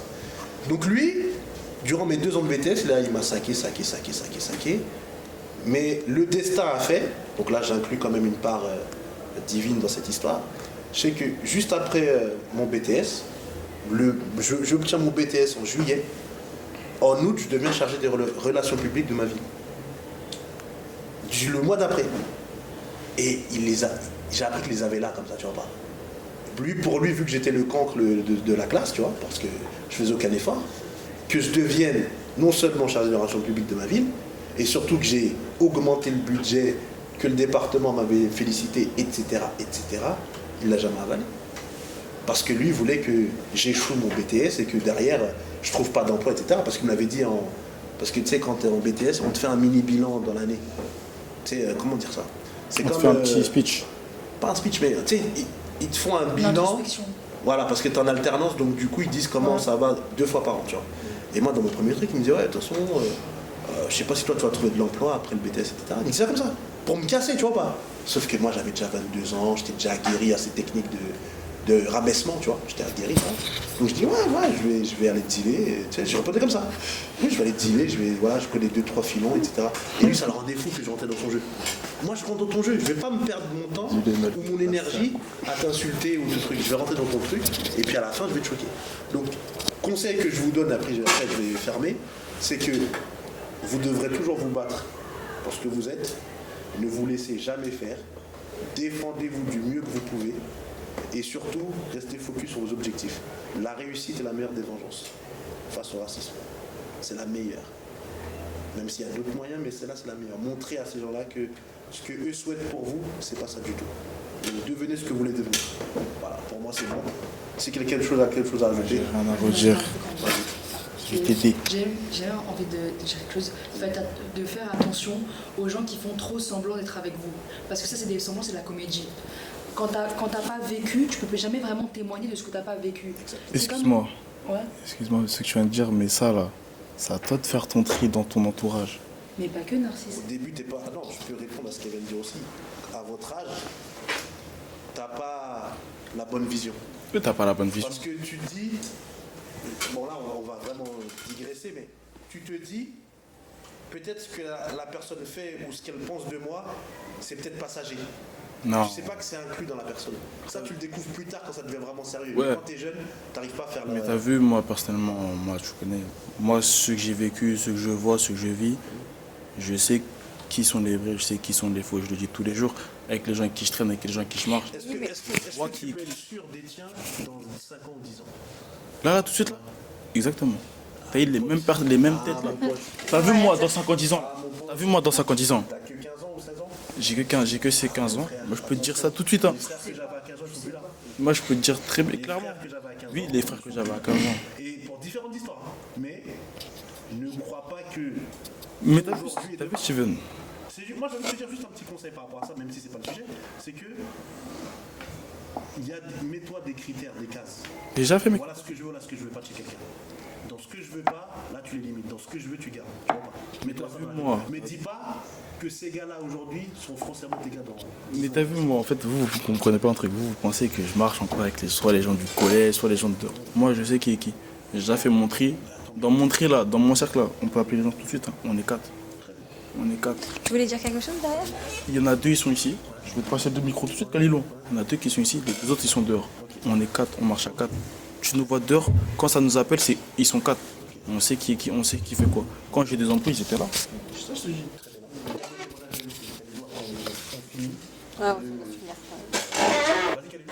Ouais, c'est parce que tu parlais de l'âge, du coup. Moi, je veux dire, c'est pas forcément une question d'âge. Hein. T'as pu voir des trucs, savoir des trucs, pas forcément devant la personne, mais tu sais dans le comportement, etc., dans ce qu'on t'a rapporté, tout, que tu dois le chasser et tu sais que tu dois garder tout ça. En mode, c'est pas forcément une question d'âge. C'est impardonnable, bien sûr. Ouais. Mais si tu arrives à les cibler jeunes, tant mieux pour toi. Mais des fois, par rapport, parce que tu l'aimes la personne, parce qu'évidemment, il y a ce sentiment d'attachement, tu dis, bon, peut-être qu'il a merdé à ce moment-là, il a un truc, je vais fermer les yeux. Sauf qu'une fois, 2 fois, 3 fois, et puis des fois, ça augmente en gravité. Et donc, du coup, ce que tu aurais dû faire en 2020, tu vas le faire en 25. Sauf que pendant 5 ans, il t'a pris la vie. Les meufs et les gars, c'est pas la même, ça peut-être. Ça, je sais pas. Ça, c'est un autre sujet. Ça, c'est un autre sujet. Mais... C'est quoi? C'est pas facile, faut pas mentir. Vous avez pas quoi? T'as vu les filles, quand les filles ils ont un problème entre eux, ils ont pas vraiment facile. Mais t'as vu, ça dépend. Ça dépend. Là, tu fais une généralité. Non, c'est pas une chose à C'est une généralité. Bon, de toute façon, là n'est pas le sujet. Ce n'est pas le sujet de l'école, je crois. C'est le sujet. Bon, je vous remercie. Applaudissez-vous. Merci beaucoup. Avant de couper, James, je vais juste remercier tout le monde et après on y va en chez nous. Donc déjà, je vous remercie. Comme je vous ai dit tout à l'heure, dès la prochaine émission, c'est en décembre. Donc dès ce week-end, là, je vais encore travailler pour préparer ça. Merci Manel d'être venu. Merci à vous pour vos échanges. Merci pour tout. Dernière chose, James, c'est que ce que je voulais dire, j'ai pas eu le temps de le dire pendant parce que j'aime bien ce genre de discussion, c'est que quelqu'un comme toi, qui est dans l'institution, c'est comme une kamikaze. Tu m'as compris. J'ai compris. Parce que tu te mets en danger pour ton emploi et pour ta future carrière. Parce que là, tu te mets à dos l'administration. Et ça, c'est pour ça que je t'ai invité. Je me suis dit, elle s'en fiche, elle y va. Et ça, bravo. Donc applaudissez vraiment. Il n'y en a pas beaucoup, donc c'est important. Parce que beaucoup d'entre nous vont se fermer l'idée en disant ah non mais c'est dangereux, et ma carrière et ma vie. Et des fois, le combat il est plus noble que sa carrière et sa vie personnelle. Donc voilà. Merci. Merci beaucoup. On a fini.